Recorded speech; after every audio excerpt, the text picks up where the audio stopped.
Gas cylinder ಬುಕ್ಕಿಂಗ್ನ ಅವಧಿಯನ್ನು ಕೇಂದ್ರ ಸರ್ಕಾರ ವಿಸ್ತರಣೆ ಮಾಡಿದೆ.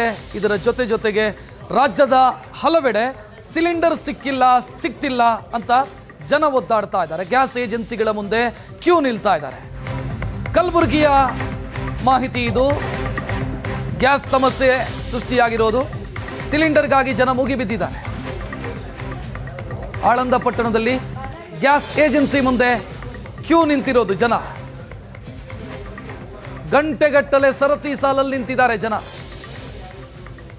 ಖಾಲಿ ಸಿಲಿಂಡರ್ ತೆಗೆದುಕೊಂಡು ಬಂದು ಕ್ಯೂ ನಿಂತಿರುವಂತ ದೃಶ್ಯ ನೋಡ್ತಾ ಇದೆ. ಗ್ರಾಮೀಣ ಪ್ರದೇಶಗಳ ಗ್ಯಾಸ್ ಏಜೆನ್ಸಿಗಳ ಮುಂದೆ ಈ ಸ್ಥಿತಿ ಕಾಣ್ತಾ ಇದೆ. ಆಳಂದದ ದೃಶ್ಯ ಇದು.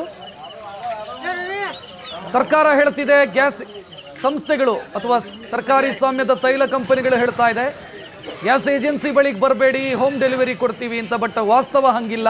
ಜನ ಕ್ಯೂ ನಿಲ್ತಾ ಇದ್ದಾರೆ.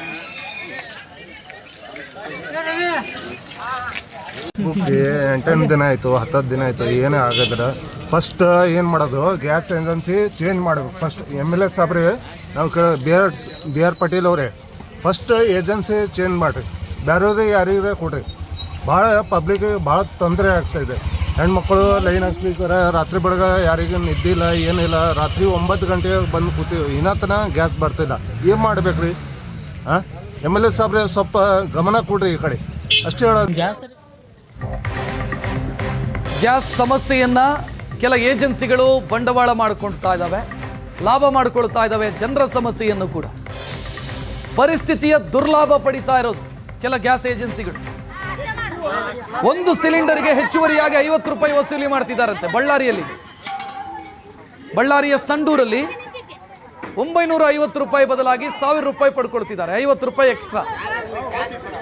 ಜನರಿಗೆ ಅವಶ್ಯಕತೆ ಇದೆ, ಜನ ಪ್ಯಾನಿಕ್ ಆಗಿದ್ದಾರೆ ಅನ್ನೋದು ಗೊತ್ತಾಗ್ತಾ ಇದ್ದಂತೆ ಅದರಲ್ಲೂ ಲಾಭ ಮಾಡಿಕೊಳ್ಳುವಂತ ಮನಸ್ಥಿತಿ ಬಳ್ಳಾರಿಯ ಸಂಡೂರಲ್ಲಿ ಆಗ್ತಾ ಇದೆ. ಈ ರೀತಿ ಒಂದು ಸಿಲಿಂಡರ್ಗೆ 50 ರೂಪಾಯಿ ಹೆಚ್ಚುವರಿಯಾಗಿ ಪಡಿತಾ ಇದೆ.